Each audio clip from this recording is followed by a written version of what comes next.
আপা কেমন আছেন? এই তো আলহামদুলিল্লাহ ভালো আছি। আপনি কেমন আছেন? ভালো আছি। দুলাভাই তো খুব হেল্প করতেছে আপনাদের। আপা একটা সমস্যা পড়ে গেছি। আমার কি সমস্যা? আপা হুম? মাইয়ার মাইয়ার জামাই আসছে, আমার তো পিঠা লাগবে। কয়টা পিঠা লাগবো? 20টা তো লাগবেই। মাইয়ার জামাই আসছে, এদিকে আমার মাইয়ার জামাই পিঠা খেতে খুব পছন্দ করে। আমার বিয়াই নাকি খুব ভালো পিঠা বানাইতে পারতো, এদিকে আমি তো পিঠা বানাইতে পারি না। আর আপনার পিঠা যে একবার খায় সে তো খুব সুনাম করে, তাই ভাবলাম আপনার কাছ থেকে পিঠা নিয়ে যাই। আচ্ছা ঠিক আছে, একটু বসেন। না পা, বসতে পারবো না, বুঝেনি তো ঘরে মেহমান, মাইয়া আছে, মাইয়া জামাই আছে। আমি এক কাজ করি আপা, আমি যাই গা, আপনি পিঠা বানাইয়া ভাইজানে দিয়ে পাঠাই দিন। ঠিক আছে আপা, আপনি চিন্তা করেন না, আপনি বাইজান দিয়ে আমি পাঠাই দিব না। আচ্ছা তাহলে আমি যাই। হ্যাঁ আচ্ছা।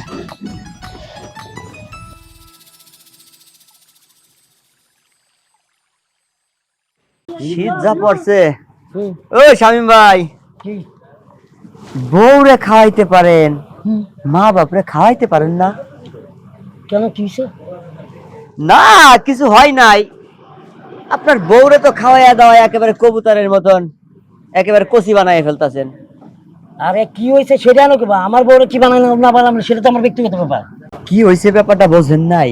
না আপনার বাপ আপনার মা ওই যে কালীতলা মোড়ে পিঠা বিক্রি করে, পিঠা চিতই পিঠা, ভর্তা আছে না ভর্তা, হ্যাঁ শুটকি ভর্তা, ধুনের পাতা ভর্তা, সরিষা ভর্তা, এই ভর্তা দিয়ে চিতই পিঠা বিক্রি করে, খাইয়ে আইসেন, অনেক টেস্ট।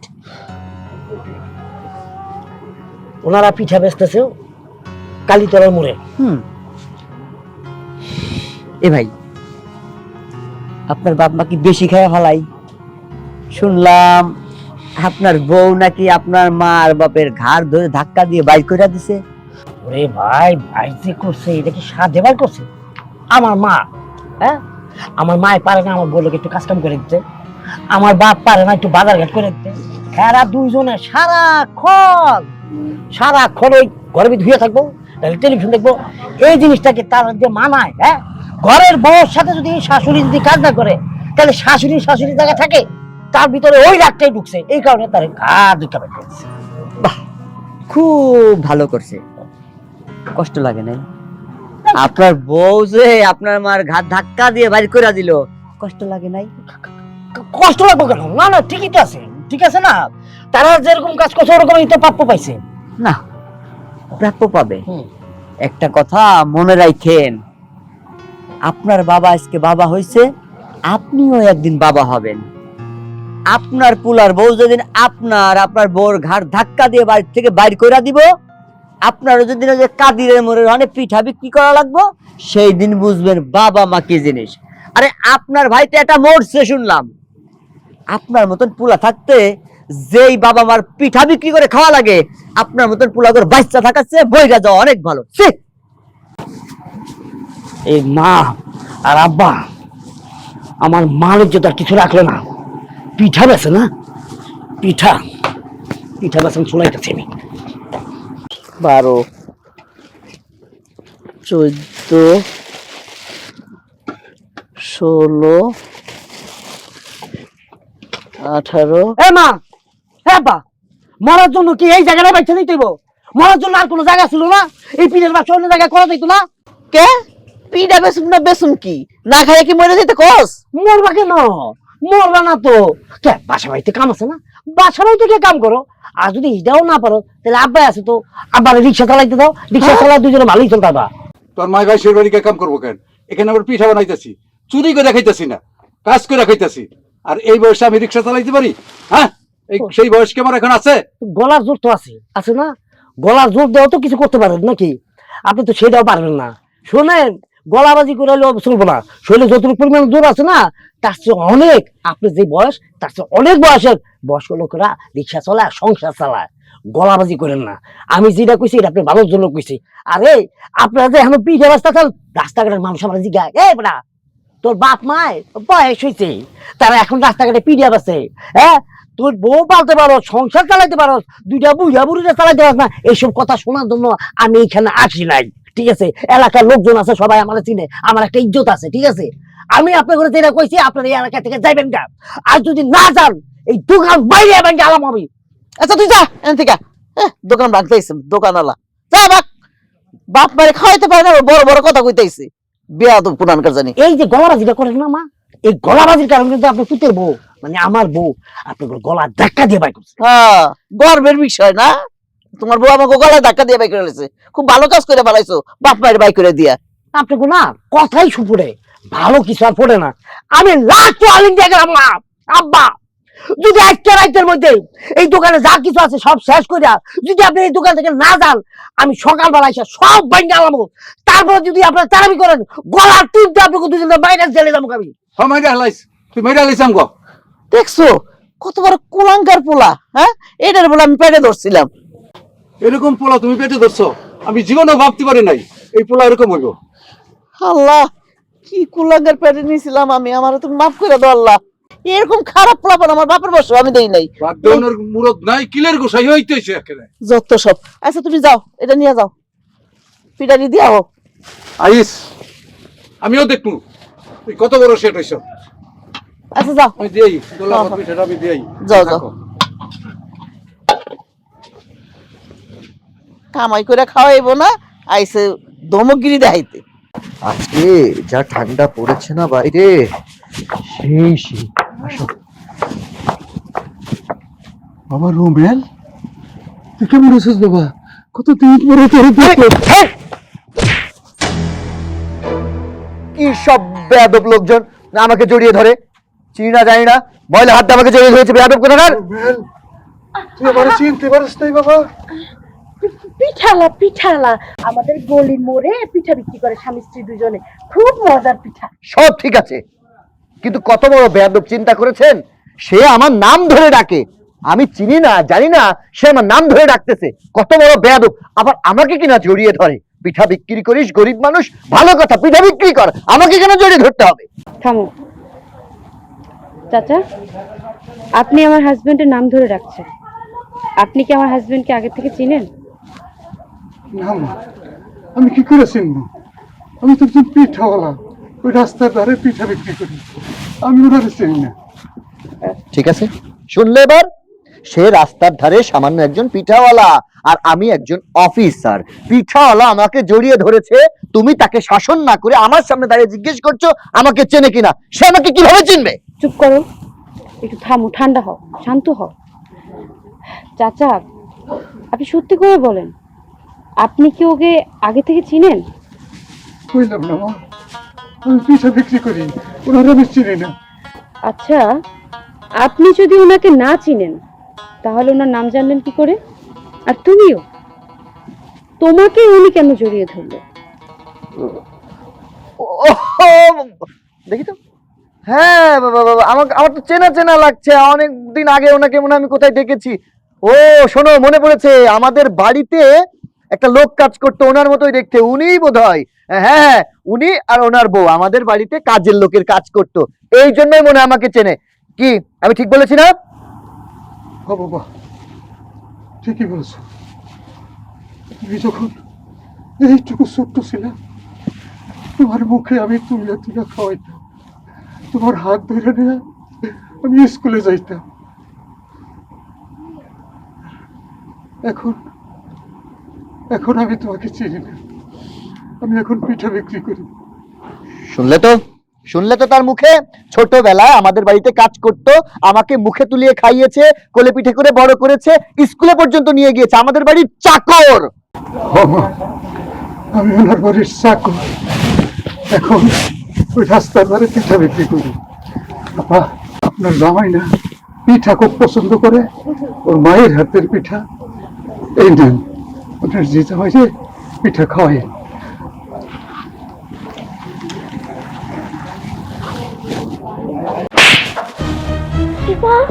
তুই জামাই বাবার দিকে হাত তুললি? হ্যাঁ তুলেছি, এখন একটা তুলেছি, ওর গালে আরো 10টা থাপ্পড় দেওয়া উচিত। মা, তুমি ওর চেহারার দিকে তাকিয়ে দেখেছো একটাবার?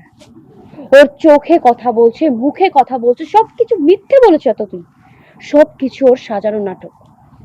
সত্যি করে বলো, উনি কে?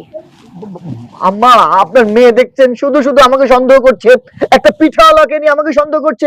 ওই লোকটা তো বললো আমাদের বাড়ির কাজের লোক, তারপরে তুমি কেন আমার কাছে বারবার জিজ্ঞেস করছো ওই লোকটা কে কে কে? আমি কতবার উত্তর দিব? হ্যাঁ, উনি বলেছে উনি তোমাদের বাড়ির কাজের লোক, কিন্তু ওনার চোখে মুখের ভাষায় বোঝা যাচ্ছে উনি সব কথা তোমার ভয়ে মিথ্যে বলেছে। মা, উনি যাওয়ার সময় কি বলে গেলেন? ওনার মায়ের হাতের বানানো পিঠা তোমার জামাইকে খাওয়াতে বলেছে।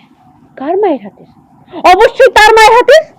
মা, তুমি কি কখনো শুনেছো যে বাড়ির একজন কাজের লোক ছোট্টবেলা থেকে লালন পালন করে বড় করছে, হ্যাঁ, নিজের হাতে খাইয়ে দিছে, এমনকি স্কুলে পর্যন্ত নিয়ে যায়? এটা কখনো তুমি শুনেছো? এটা খুব আজব কথা না? সত্যি করে বলো রুমেল, উনি কে? স্পষ্ট করে বলো। শেফা, আম্মা, পিঠা নিয়ে যে লোকটা এসেছিল উনি আমার বাবা। শুনেছ? উনি ওনার বাবা। কারণ একজন বাবার চোখের ভাষা কখনো মিথ্যে হতে পারে না। নিজের বাবাকে কিভাবে তুমি হাত তুলতে পারলে? কিভাবে নিজের বাবাকে অস্বীকার করতে পারলে? এজন্যই তো বলি প্রত্যেকটা সময় তুমি আমাকে বলো আমার বাবা প্লেন অ্যাক্সিডেন্টে মারা গেছে। সব ছিল মিথ্যে, সাজানো নাটক। একটা কথা মনে রাখবে, একজন গরিব অসহায় লোকের সাথে সংসার করা যায়, কিন্তু একজন প্রতারক মিথ্যাবাদীর সাথে কখনো সংসার করা যায় না। I say get out! এই শেফা, মা শোন, আমার কথা শোন বাবা, মাথাটা ঠান্ডা কর। শেফা,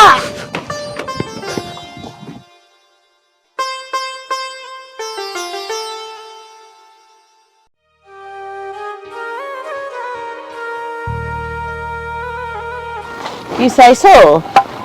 বসো। কি হলো, তোমার মনটা খারাপ কেন? দোলা কি টাকা দেয় নাই? বৌরে, হ্যাঁ, দোলার মায়ের জামাই কেটা জানো? দোলার মেয়ের জামাই কেডা? ওই আর কেউ না, আমি রুমেল। কি কইতেছো? হ রুমেল? হ, হাই হাই, তার মানে দোলার মায়ের জামাই আমগো রুমেল। আমি আবেগের বশবর্তী হইয়া লোভ সামলাইতে পারি নাই।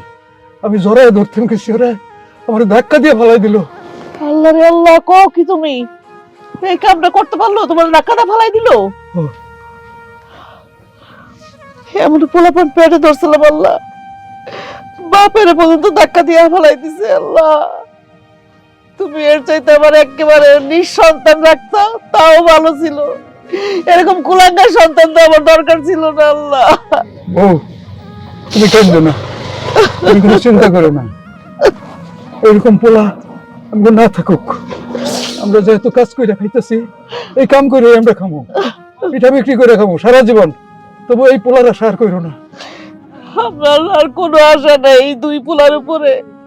ওরা যা করলো আমগুলাকে, আল্লাহ করে ভালো রাখুক, ও করে হেদায়েত করুক। ওগুলোকে দোয়া করো, ওরা ভালো থাকুক।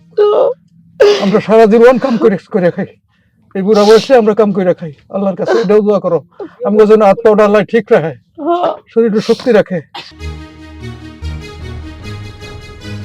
তুই জামাইরে ভাবে থাপ্পড় মেরে চলে আসলি কেন? মা, তুমি কি বুঝতেছো না ও কত বড় একটা অপরাধ করছে? কত বড় একটা সত্য আমাদের কাছে লুকাইছে? হ্যাঁ, সব সময় আমাকে যেটা বলেছে আমি বিশ্বাস করেছি, কিন্তু প্রত্যেকটা কথার মাঝে মাঝে আমার অনুভব হইতো মিথ্যা কথা বলতেছে, মানে আমাদের কাছে নিজের বাবা মাকেও মেরে ফেলছে। দেখ বাবা, মানুষের জীবনে এমন কিছু কিছু পরিস্থিতি আসে যে মানুষ তার হিতাহিত জ্ঞান হারায় ফেলে। তখন মানুষ কি বলে আর কি করে সেটা তার মাথা নলেজে থাকে না।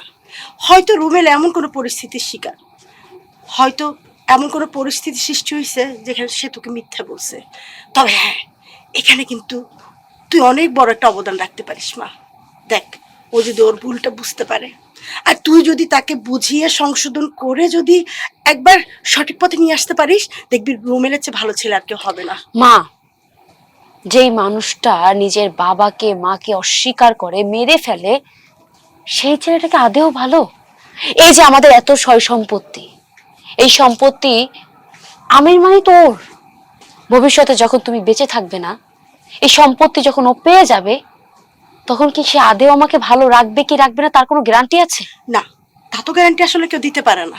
কিন্তু মা, একটা জিনিস গ্যারান্টি দিতে পারি, যদি একজন নারী চায় তাহলে কিন্তু একজন পুরুষকে পরিবর্তন করতে পারে। তুই সেই ভবিষ্যৎটা না দেখার জন্য তুই এখন থেকে যদি চাস, তুই চাইলেই হবে রে মা। তোর প্রতি আমার সে বিশ্বাস আছে। মা, তুমি বললেও আমি বিশ্বাস করব না। কারণ যে নিজের বাবাকে অস্বীকার করে, মাকে অস্বীকার করে, আমার সামনে নিজের বাবাকে ধাক্কা মেরে ফেলে দিছে, ভবিষ্যতে সে যে আমাকে ধাক্কা মেরে ফেলে দেবে তার কোনো গ্যারান্টি নেই মা। এইরকম একটা ছেলের সাথে আমি কোনো মতেই সংসার করব না। বয়স তো কম হলো না আমার, জীবনে তো আমিও কম দেখিনি।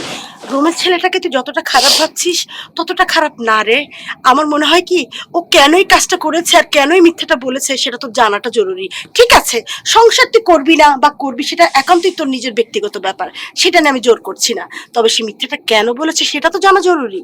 হ্যাঁ ঠিক আছে, এত করে যেহেতু বুঝিয়ে বলছো, আমি জানবো তার কাছ থেকে। কিন্তু হ্যাঁ মা, যদি ওর বাবা মার কাছে মাপ না চায়, তাহলে আমি কিন্তু ওর সাথে সংসার করব না।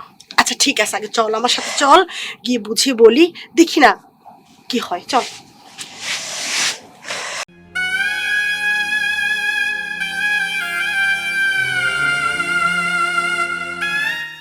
এখনো এখানে তুমি লাট সাহেবের মতো দাঁড়ায় আছো কেন?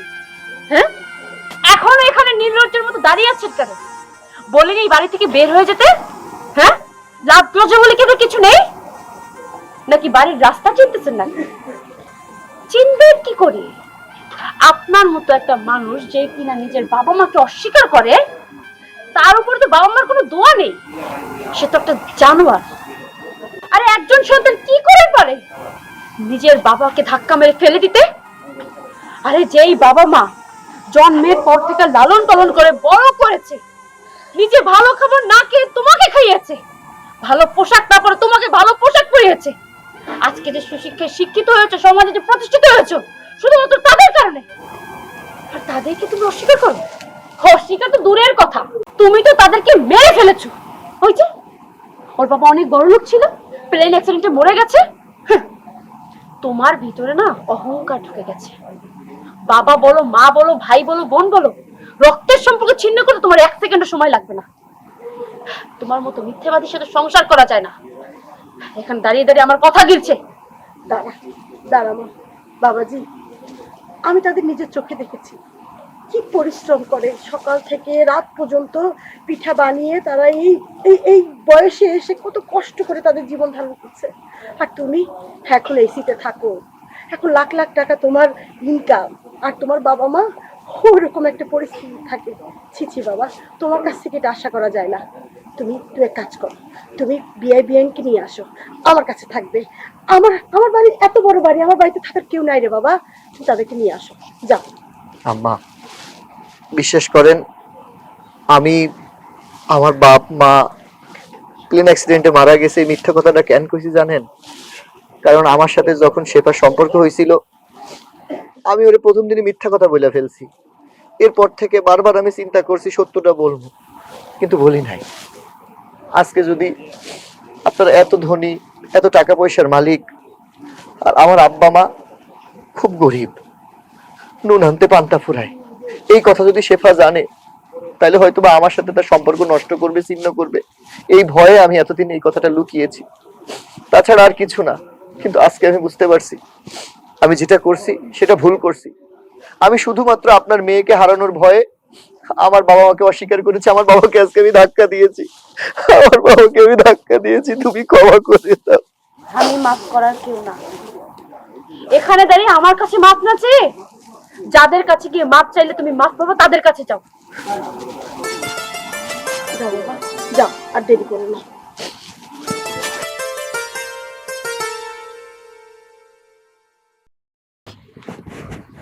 আব্বা, আব্বা, আমি ভুল করছি, আমি বুঝি নাই। তুমি আমারে মাফ করে দাও এবারের মতো। কে মাপ তুমি করে? কে মাপ? কোনো মাপ নাই তো, তুই যা এখান থেকে। মা, আমি বুঝি নাই, আমি ভুল করছি, আমার তুমি মাফ করে দাও। তোমার পায়ে ধরি মা, আমার তুমি মাফ করে দাও। কেমনে মাফ করুম? হ্যাঁ, তোর বয়স্ক বাপ, তার লগে তুই বেয়াদবি করছ, তারে মারছ, তুই ছেলে হয়ে বাপের গায়ে হাত তুলছ, তোর এত বড় স্পর্ধা হইলো কি কইরা? হ্যাঁ, তোর মতো কুলাঙ্গার পোলা আমি জন্ম দিছি, আমি ভাবতে গেলে আমার নিজের কাছে খারাপ লাগে। তুই এখান থেকে বাইরে যা, যা বাইরে। এই এতটুক বড় হয়ে আজকে জন্ম নিছিলি, এই বড় এমনি হয়েছস? এতটুক ছোট ছিলি, ছোট থেকে খাওয়া লয়া পাল্লা শিলা তোরে বড় করছি, তোরে হাতে ধইরা লেখাপড়া করাইছি স্কুলে নিয়ে নিয়া। আজকে এত লেখাপড়া শিক্ষা বড় হইয়া তুই আমারে ধাক্কা মারলি কেমন করে? আর তুই এইসব মাপ চাইতেছস? তোর মাপ নাই, তুই যা এখান থেকে। আব্বা আম্মা, আমি বুঝতে পারতেছি আপনার কষ্টটা। আপনাদের পোলা যে কাজটা করছে একদম উচিত করেনি। আমি ভাবছিলাম যে আপনার পোলা মনে হয় সত্যি কইতেছে, কিন্তু আসলে যে সত্যের পিছনে মিথ্যা লুকিয়ে আছে তা আমার জানা ছিল না। একটা কথা কি, বাবা মা এরা তো সবসময় দয়াশীল হয়। সন্তানরা যতই ভুল করে, বাপ মাদের তো দায়িত্ব শুধরে দেওয়ার। কারণ আপনার পোলার আপনার কাছে মাফ চাইতেছে, আপনারা যদি মাফ না করেন ও কার কাছে যাইবো? আপনারা মাফ না করলে তোরা আল্লাহও মাফ করবো না। শোনো বৌমা, ও যেই কাজ করছে এগুলো মাফ করার যোগ্য না। ও বাবার গায়ে হাত তুলছে। আর বড়জন কি করছে? বড় বউ আমগরে ঘাড়ে ধরে বাড়ি থেকে বাই করে দিছে। বড় পোলা এসে আমগরে হুমকি দিয়া যায় আমরা এখান থেকে যাতে পিঠা বিক্রি না করতে পারি। এই পোলাপান যদি আমগরে এইগুলা করে তাহলে আমরা যাবো কই? আমরা কিভাবে বাঁচুম? বিশ্বাস করো মা, তোমাদের সাথে যে এত ঘটনা ঘটে গেছে আমি কিচ্ছু জানতাম না। ও আব্বা, আমারে তুমি মাফ করে দাও। আমি আমি চাই না যে তোমরা এই রাস্তার ধারে বইসা পিঠা বিক্রি করো। মা জানো আমি কি করব? আমি যখন আব্বারে দেখলাম আব্বা পিঠা হাতে কইরা ওদের বাড়িতে গেছে পিঠা নিয়া, আমি তখন চিন্তা করছি আমার শ্বশুর বাড়ির লোকজন যদি জানে যে আমার আব্বা আমার মা রাস্তার ধারে বইসা পিঠা বিক্রি করে, তাইলে আমি এত বড় অফিসার, আমার মান ইজ্জত সব চলে যাইবো। তখন আমার মাথায় কিচ্ছু কাজ করে নাই। মা মা আমি আমার ভুল বুঝতে পারছি, আমি ভুল কইরা আব্বারে ধাক্কা দিছিলাম। আব্বা তোমরা আমারে মাফ করে দাও, আমি তোমাদের এই কষ্টের কাজ আর করতে দেব না। আমার কাছে থাকবা তোমরা আজকে থেকে। আমি সবাইরে কমু যে আমার বাপ মায়ে পিঠা বিক্রি করে, আর লজ্জা পাবো না। আব্বা তুমি মাফ করে দাও আমারে। আপনারা মাফ করে দেন। হ্যাঁ বৌমা, আমি মাফ করে দিছি। আল্লাহ যদি মাফ করতে পারে, আমরা তো মানুষ। তোমাকে মাফ করেছি। কি গো চুপ করে রইলে কেন? ছেলে মাফ চাইছে, বউ মাফ চাইছে, মাফ করে দাও। তুমি মা হয়ে যদি মাফ করে দিতে পারো তাহলে আমি মাফ করতে পারবো না কেন? আমি তোকে মাফ করে দিলাম, তোরা সুখী হ। তাইলে আজকের পর থেকে দোকান আর হইব না, আজকের পর থেকে আমরা একসঙ্গে থাকবো। আল্লাহ ভরসা। ঠিক আছে, চলো চলো মা, চলো আব্বা। চলো।